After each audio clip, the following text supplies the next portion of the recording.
isn't an agreement reached between the Democrats and Republicans on the DHS funding in 2 weeks.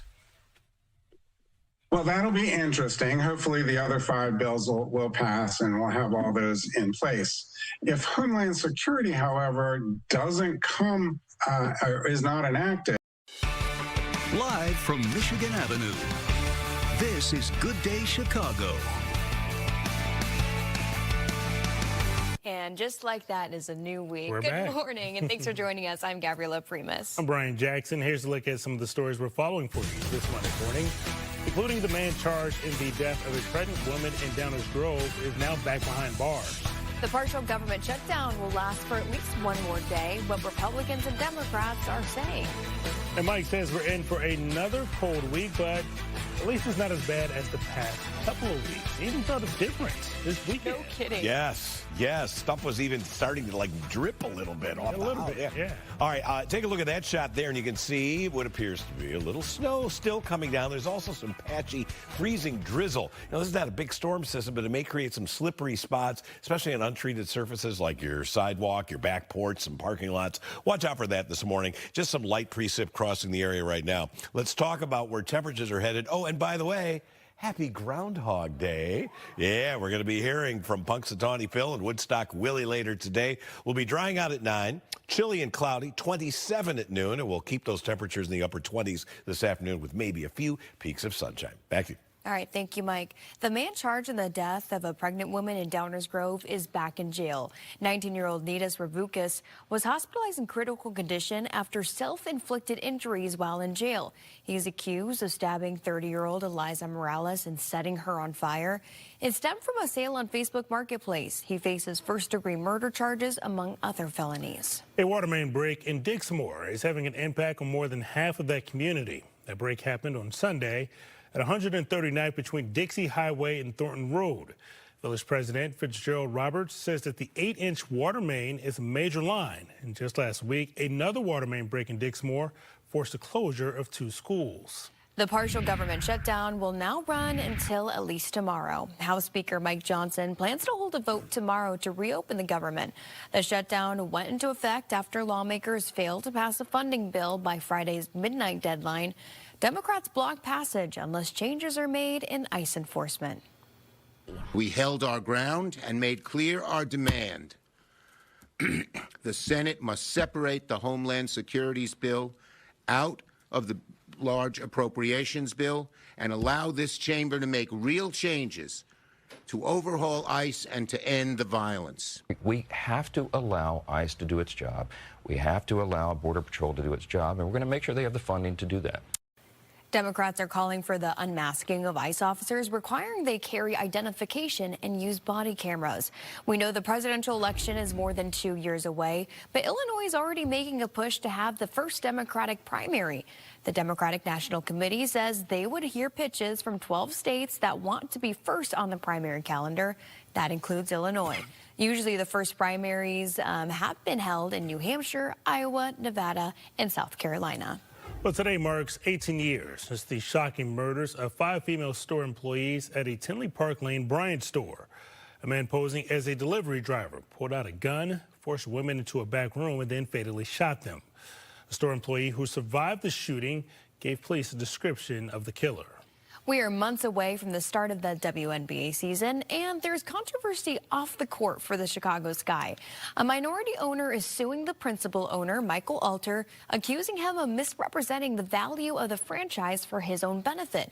The lawsuit was filed in Cook County Circuit Court by minority owner Stephen Rogers, who was an early investor in the team. It alleges Alter seized a majority stake at an unfair price to boost his own shares at the expense of minority partner shares.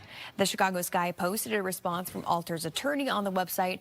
It reads in part, quote, "The lawsuit is completely meritless. We look forward to defending our case through the appropriate legal channels and believe this matter will be disposed of quickly." Well, today the city of Harvey will be picking a new mayor following the death of Mayor Christopher Clark. Clark was elected back in 2019 and then re-elected in 2023. His death was announced on Friday. Clark was said to be battling an illness and was in and out of the hospital for the past 6 weeks. 6 older persons will choose someone to serve out the rest of his term, which is a little over 2 years. The special city council meeting will be at 6 tonight at Harvey City Hall. Well, today is Groundhog Day, and there will be plenty of celebrations all across the country. I've always kind of had a weird fascination with this. I think a lot of other people too. And no event more famous than obviously in Puxatawny, Pennsylvania. Phil is set to emerge at sunrise at Gobbler's Knob to make his famous prediction. If he sees a shadow, it signals 6 more weeks of winter. If he does not see a shadow, it means an early spring. We're also going to have our eyes on Woodstock's very own Groundhog Willie. He'll be making his annual prognostication around 7 o'clock this morning. We'll be there live this morning for the big announcement. Okay, on to some other important sports news. The NBA trade deadline is this week, and there's a lot of eyes on the Bulls to see what they do. Yeah, Mike has a look at sports. Bulls even made a minor move over the weekend. Yeah, but, big moves have not typically been in AK's, wheelhouse. All right, we could be in the final days for some of the key players on the Bulls. Kobe White, Nikola Vucevic, and Ayo Dosunmu have all been rumored as possible trade pieces. But first, the Bulls wrapped up their 3 games in a row against the Heat. It was ugly. The Heat dominated this one. They led by 21. That was just after the first quarter, and they led by as much as 54. Bulls go on to lose this one 134-91, losing 2 out of 3 to their perennial play-in opponent, the Miami Heat. Another big game for the Illini in Lincoln, Nebraska, taking on a really good 5th-ranked Cornhuskers team. Illini trailed at halftime, but got a big boost in the second from freshman star Keaton Wagler. He scored 23 of his 28 points in the second half. And the Illini, 9th ranked yesterday, they're going to move up the chart. They win 78-69. LeBron James is extending his record streak of selections to the All-Star game. He has been selected for the 22nd straight year. But this year, he's only going to be a reserve. It's the first time in his career he hasn't been voted as a starter. The only time he wasn't picked at all was back in his rookie season of 2004. This guy's good. Carlos Alcaraz, he makes history at the Australian Open to become the youngest man to complete a career Grand Slam as he beat Novak Djokovic in 4 sets yesterday. Alcaraz is only 22. Djokovic was 29 and Rafael Nadal 24 when they completed the same career slam. Bizarre moment in the boxing ring between a couple of real heavyweights. Do you see this? Jarrell Big Baby Miller's toupee would start to fly off after he and Kingsley eBay squared away. Oh, my goodness. Yeah, but what made this an even bigger hit, he ripped the rest of the hair off and threw it to the crowd. In the end, Miller won by a split decision. I was going to say he won by just a hair, but I'm not sure that would be technically correct. All right, congratulations to him. No shame in that. All right, take a look at that live shot of our city, and it looks a little murky, doesn't it? We do have some light precipitation falling. As I drove in this morning, I drove through a couple patches of drizzle, and then actually a couple little brief snow showers out there, and that's what we're going to see here for the next few hours. It is 22 with freezing drizzle at O'Hare, and that's always a sneaky precipitation because you don't necessarily know that it has happened out there, and you take one step out your back porch, and whoops, you go. So please be careful. The main roads are going to be fine, but untreated surfaces could be very slippery. Wind chill of 13. It's still cold, but not as cold as it has been. We would have paid for highs this warm last week. These are the current readings. 23 at Midway and Gary, 21 at Woodstock, 21 at Michigan City, 25 degrees at LaSalle. It's not super windy. Winds coming out of generally the southwest. It'll be more of a due west direction here later on. All right, the radar, a little hard to see, but where you can see some of this patchy light green color. Ignore these. These are wind farms that we're able to detect with radar. But the stuff that appears to be moving, that's some very light precipitation out there for the next couple of hours. Our futurecast shows quite a bit of cloud cover lingering, though maybe some breaks, especially west of the city during the early afternoon hours. Maybe an hour or two of late afternoon sunshine. Tonight, though, I think we're going to encounter a few scattered snow showers. No big deal with this. This will be out of here by daybreak tomorrow, with the exception of some light lake effect. Not like what we saw at the end of last week and over the weekend with the lake effect. That would be light stuff, mainly in northwest Indiana. I'll show you that 7-day forecast, which has some ups and downs in it, but I'm going to talk about next week's weather briefly in just a little bit. You'll like that. Okay, good. Thank you, Mike. Our Father Michael Pfleger has given a special honor as part of Black History Month. And some national news, what the Justice Department is saying about the Epstein files after the latest release. Well, all the details when we come back.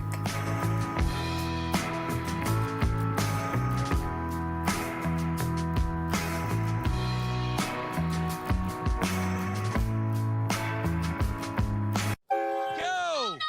Fear Factor.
Now in Good Day Chicago, the man charged in the death of a pregnant woman in Downers Grove is back in jail. 19-year-old Nitas Ravutkas was hospitalized in critical condition after self-inflicted injuries while in jail. He's accused of stabbing 30-year-old Eliza Morales and setting her on fire. It stemmed from a sale on Facebook Marketplace. A water main break in Dixmoor is having an impact on more than half of the community. The break happened Sunday at 139th between Dixie Highway and Thornton Road. Just last week, another water main break in Dixmoor forced closure of 2 schools. Today, the city of Harvey will pick a new mayor after the death of Mayor Christopher Clark. Clark was elected in 2019 and re-elected in 2023.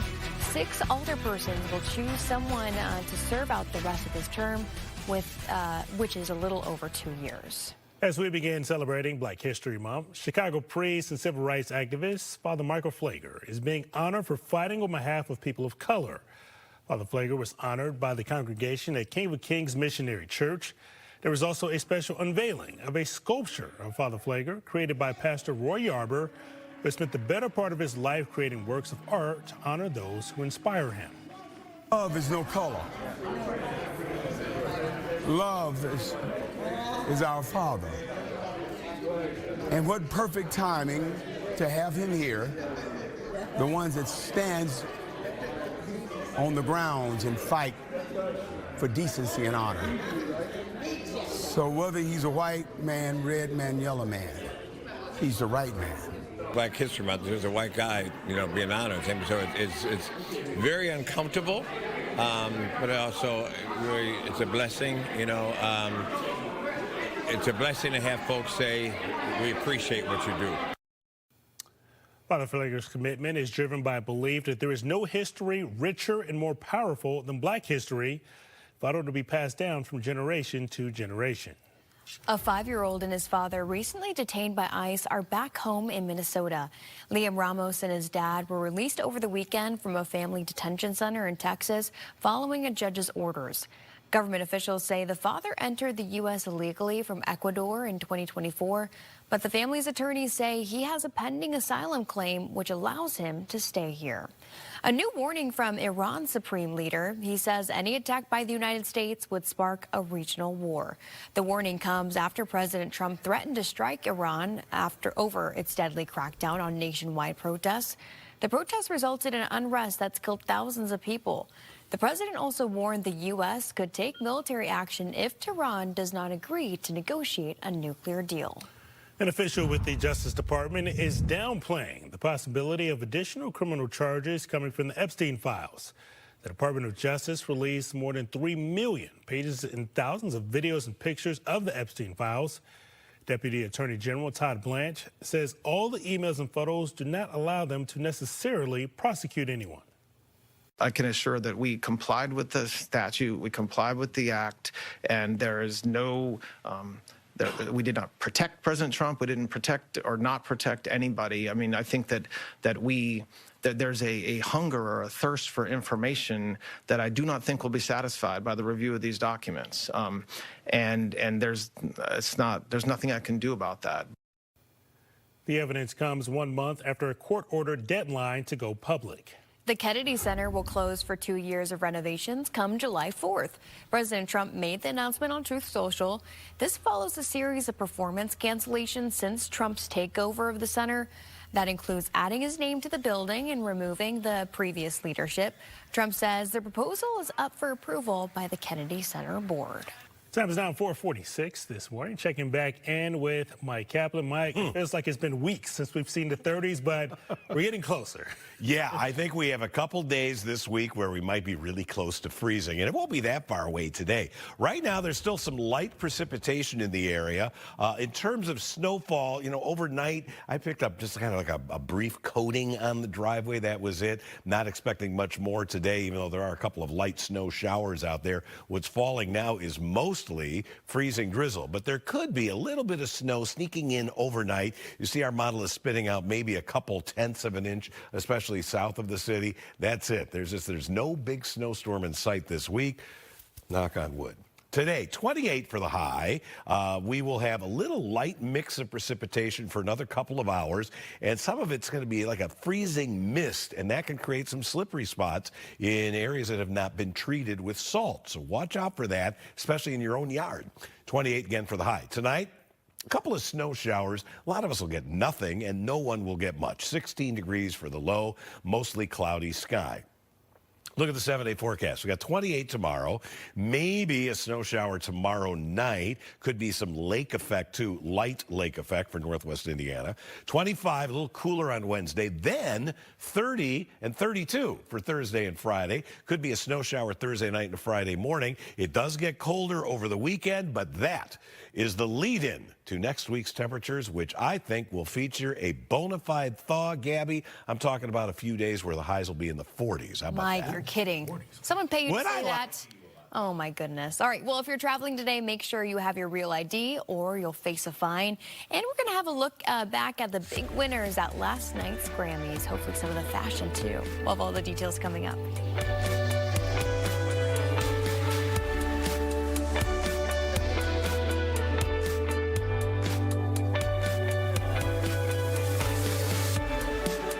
Did you know that about 25...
Well, if you're flying today and don't have your real ID, that new fee is now in effect. Okay, for $45, you can use the Confirm ID system to verify your identity using your name, address, and birth date online at TSA.gov. Travelers who don't have the real ID can avoid that if they have their passport or military ID. So keep that passport handy. The TSA also says travelers can add a digital ID with their passport information directly to their phone. We spoke to travelers at O'Hare about what they think of this new process. It has sped things up, especially, air transportation for myself. It's a little bit easier, I think. And I understand, why they're doing it, but I think they need to, fix things a little bit. I can see how it can be a protection thing and identification thing, but realistically, I don't think it's the biggest deal, and I think people should look forward to getting new IDs. This $45 Confirm ID is valid for 10 days of travel, meaning if you are going to be on a 2-week trip, you'll have to pay the fee more than once. Well, new work requirements are now in effect for those who receive SNAP benefits. Able-bodied adults up to age 64 without young children are now required to work or volunteer at least 80 hours per month in order to remain eligible for food assistance. The work rules also expanded to include people who are homeless, veterans, and parents of teens 14 and older. Illinois state officials estimate as many as 400,000 residents could be pushed out of the SNAP program under these new rules. SNAP recipients will have until March 1st to present proof of job status. Some music superstars took center stage at the Grammys Award last night at Crypto.com Arena in Los Angeles. We have a recap of some of the biggest moments from last night's show. Fox's Ashley Dvorkin has more. Puerto Rico. Bad Bunny made Grammys history with Debí Tirar Más Fotos becoming the first Spanish-language album to take the category. I'm going to say Eyes Out. Earlier, when he won Best Música Urbana Album, he immediately spoke out against ICE. Next week, he performs the Super Bowl halftime show. The packed performance lineup started with Rosé and Bruno Mars. Among others taking the stage, Best Pop Vocal Album winner Lady Gaga, Best New Artist Olivia Dean, Sabrina Carpenter, Justin Bieber, and many more. No one is illegal on stolen land. Song of the Year went to Billie Eilish for Wildflower. She was one of the attendees wearing Ice Out pins. Welcome, everybody, to music's biggest night. Host Trevor Noah emceed for a 6th and final time. He had a few political jabs, including calling out Nicki Minaj. She is still at the White House with Donald Trump discussing very important issues. You were a candle in the dark. Reba McEntire, Brandy Clark, and Lucas Nelson started the In Memoriam. Rock stars including Slash and Post Malone paid tribute to Ozzy Osbourne. Miss Lauryn Hill joined a tribute to D'Angelo and Roberta Flack. The Dr. Dre Impact Award went to Pharrell Williams. Cher received a Lifetime Achievement Award, left the stage, then was brought back to announce Record of the Year, Luther by Kendrick Lamar with SZA. Earlier, winning Best Rap Album for GNX made Kendrick the most awarded rapper in Grammys history. All right, a big achievement for director Steven Spielberg that we didn't hear there. He reached EGOT status after winning his first Grammy. He also got an Emmy, Oscar, and Tony Award. That makes it an EGOT. Spielberg won for his documentary Music by John Williams. Spielberg is one of only 21 people who have won all 4 major American entertainment awards. The new documentary about First Lady Melania Trump, for which she served as EP, is doing a little bit better than expected. The Trumps hosted a premiere of the film last week at the Trump Kennedy Center in Washington. Despite criticism over the project, it has brought in $7 million in ticket sales so far. Amazon MGM Studios paid $40 million for the rights, plus another $35 million to market it. Another announcement that helps get us through winter. Mayor Brandon Johnson and the Department of Streets and Sanitation are announcing the finalists for the city's annual Name a Snowplow contest. All right, some of the 25 finalists include Blizzard of Oz, Caleb Chilliams, Derek Froese, Chance the Scraper, and Monty the Piping Plower. You can vote for up to 6 names by Valentine's Day, February 14th at chicagoshovels.org. I was talking last week that it would be kind of difficult because now you have, AI to help you out, like ChatGPT with some of these ideas, guys. Nobody knows. It's tough competition. There was at first, too. I like Caleb Williams or Derek Froese. Those are both good, aren't they? Those are very good. Yeah. And timely. Yes, I like very that. much so. All right. The plows may be out throwing a little bit of salt down on. There's not that much to plow this morning, but we have a little mix of precipitation falling. Some of it is snow. Some of it's actually a very light freezing drizzle. It's showing up here on radar. And quite frankly, a lot of what you see here on radar isn't even reaching the ground, but some of it is. And it's that sneaky stuff. It doesn't really look like much, but it can cause some bigger problems than you would expect. And I'm really stressing that the biggest issues may be under your own feet. Walking down a sidewalk or somewhere that has not been salted could be slippery out there this morning. So watch out for that. Temperatures are below freezing, but they're better than they have been. We got 22 at Aurora, Waukegan, Woodstock, 23 at Merrillville and Gary, 23 at Chicago's Lakefront. And we're going to see highs today maxing out in the upper 20s is what I've got. 28 for the official high. A lot of cloud cover. This precipitation that's out there this morning is going to be moving away here in the next couple of hours. So check out the 7-day forecast. Is it warm? No. Is it as cold as last week? No. We've got a 28 today and tomorrow. Happy Groundhog Day, by the way. I put in a slight chance for a snow shower tonight. And again, tomorrow night into Wednesday morning, there could be some lingering, very light lake effect snow for some of you in Northwest Indiana. Nothing like what we saw a few days ago. Temperatures downturn a little bit Wednesday before a 30 on Thursday, a 32 on Friday with a couple of light snow showers. Again, there's no big snowstorm this week. Temperatures briefly cool off again next weekend. But after that, next week looks much milder. 4:57. We'll be right back.